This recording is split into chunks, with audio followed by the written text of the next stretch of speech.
Hi, you're going to have to excuse the way I look. My eczema has decided it wants to make a comeback. But I'm here to talk about the fact that this guy said the pay gap doesn't exist.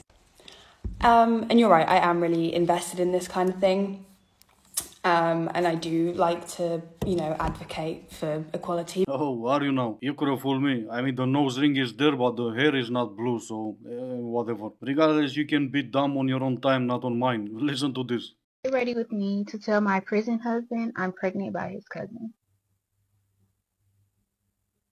I love TikTok. It's so special.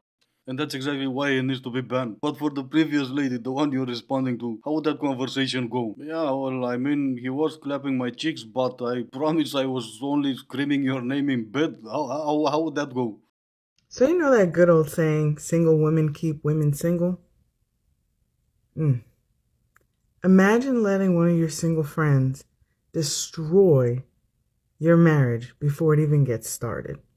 Yeah, listen to this one. So, long story short, I was a runaway bride, essentially. You left him at the altar? Yeah. Well, my friend Carrie, she was like a permanent third wheel. Like, she would always hang out with us. She was like our +1 when we went to events. Okay. And so, like, the night before my wedding, she like sat me down. She's like, I can't let you walk down the aisle. And I was like, why? And she was like, he's been cheating on you. And I was like, what? Oh. And I started crying, and it was like this whole thing, and I was like, how could this happen? Like, why didn't you tell me before? So I called my mom, and she was like, you got to get out of there. Like, she got me a plane ticket right away, and I left him there. Oh, so the next morning, everybody's getting everything ready for the wedding, and Aubrey is nowhere to be seen. So, and this was all in the Tampa area? Yeah. Yeah. Wow. And now you're here in Charlotte. And how long has it been, by the way, since all this happened? 12 years. Wow. Ooh. Okay. So you want to shoot your shot with the man that you left at the altar? Well, it turns out Carrie actually wanted to be with Patrick. Wait, so she lied to you? Yeah. About that? Yeah. Yep.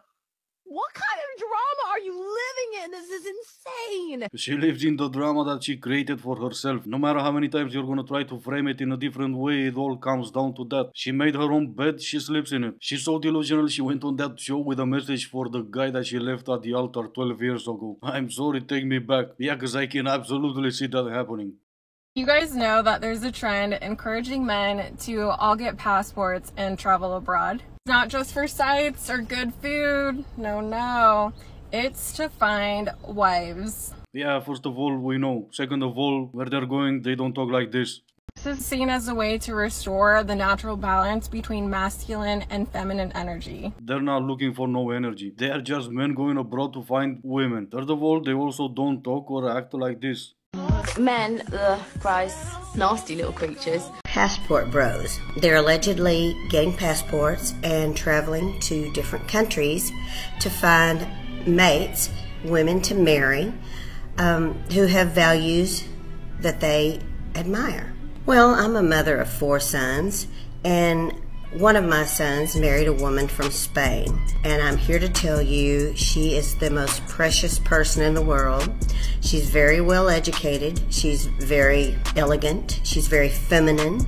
She knows how to cooperate with my son and not be demanding and entitled and ungrateful for the things that he does for her. Well, women in America have grown so entitled and so demanding that they think they can do anything they want to do and get away with it, treat a man any way they want to treat him, and even denigrate him when they weigh 300 pounds and he wants someone who looks feminine, who behaves feminine, who takes care of herself. I'm going to encourage my other sons who are not married to get a passport. You see, moms with sons, they get it. And I think we're going to see a lot more of this, of moms kind of silently in private telling their sons, hey, maybe go look for a woman in a different country. This doesn't need to be said, but I'm gonna say it. Even if or when you do go to a different place to find a wife, make sure you vet the women you meet properly. This also doesn't need to be said because you already know it. Bad apples are everywhere no matter where you live or go. Now for the next video, this one's gonna be way longer than what I usually post. So if you're not up to that, thank you for watching this long and hopefully I'll see you in the next one. If you are up for it, I'll let most of it play, not all of it because it's 7 minutes long.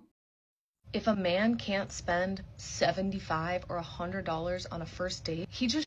Okay, a little different take from politics. I'm going to tackle this whole modern feminization. Ladies, let me tell you something.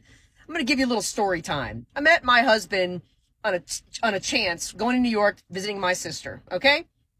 Freshly divorced, had a 3-year-old son. And I met this man, and you want to know what our first date was? A cup of coffee. Best $5 cup of coffee I ever got. And I'm going to tell you, in June of this year, coming up, it'll be 18 years. I am fully convinced that these women like this are going to be 60 years old, living in a single wide with 50 cats, still thinking that men are the problem. Ladies, y'all need to figure out what you want. 1 minute, you want men. The next minute, I don't need no man. I'm a boss babe. Yes, queen. Like, you're just throwing out red flags everywhere. And second part of that is, your social media has nothing but red flags all over it. So if a man in today's society, which everything is swipe, swipe, swipe, apparently, with these dumb dating apps, you guys put who you are all over your pages. And all a guy got to do is go look at your social media and go, yeah, no thanks. It's a complete red flag-a-thon going on. 1 minute you want them, 1 minute you don't. How many videos do you see on this app of interviewers walking up to women going, do we need men? We don't need men. Men are stupid. Women power. We can do everything. You know, the last time I haven't seen many roofers on the road that are women. Men in this country make this country go around. And I mean, do all the jobs that women wouldn't be bothered to do on any given day. Our police, our military, our fire, our construction workers, our welders, our plumbers, our blue collar men, our farmers, ranchers, all of that. I'm not saying women can't do these jobs, but the majority of them are men. And I tell women that I know that are single that always ask me, you know, where the good men are. I'm like, you want to know where they are? Because you guys have a long list of expectations of has to make a certain amount of money, has to have a right car, has to dress a certain way, has to have a certain house. But what are you bringing to the table? Are you matching that energy? Or are they just supposed to shower you with gifts and love and attention and just because you happen to show up in front of him one day? Because it's not that. You go up and ask a couple that's been together for 50, 60 years, what's the secret to it? You want to know what their answer always is? Friendship, laughter, communication, give and take. That's what comes down to a good, solid relationship. And I'm going to tell you, ladies, you want to know what guys that are constantly getting looked over are our blue-collar men. And I'm going to tell you from experience, these blue-collar men are the best husbands. And I'm not saying all of them. I'm sure there's plenty of bad dudes out there too. But I'm going to tell you, a good blue-collar man is where it's at. And I'm going to tell you, they're the best dating you possibly can. And they may have a little belly. They may have a little bit of a love handle. But are you a certain 10? Are you shredded?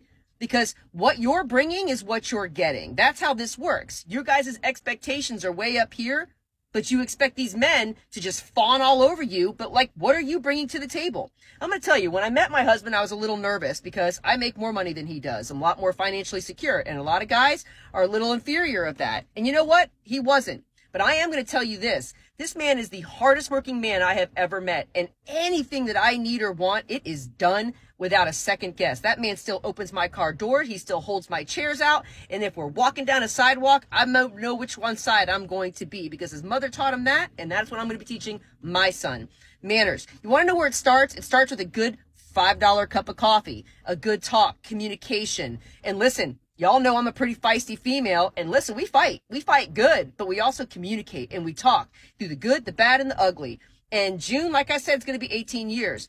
And men have zero interest in this modern feminization. They see it and they're like, no, thank you. What they're wanting is a female that's going to be their ride or die, that's going to respect them and stand next to them. That's what they want. And I tell you, you give that, these men will give you everything that they got and then some. Okay.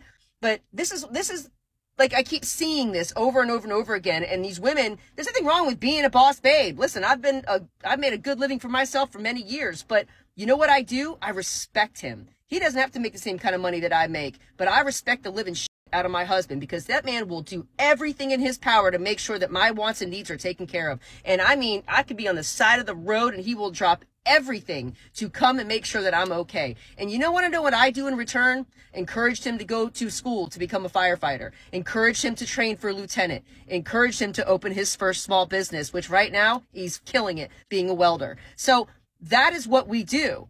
I support him. He supports me. That man built 2 of my 3 businesses for me. So ladies, what I'm going to say is this whole modern feminization that you just feel like these men just need to give. What are you bringing to the table? Because a good, solid relationship comes with becoming friends first.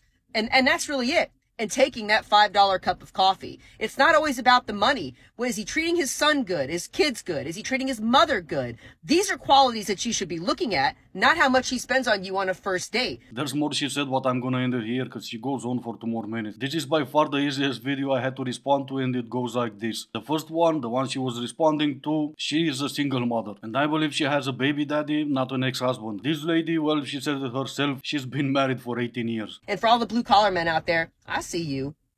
I see you. That's me done for today. Even as long as the video was, I still hope you enjoyed it. As always, thank you all so much for watching. Stay safe, and I will see you in the next one.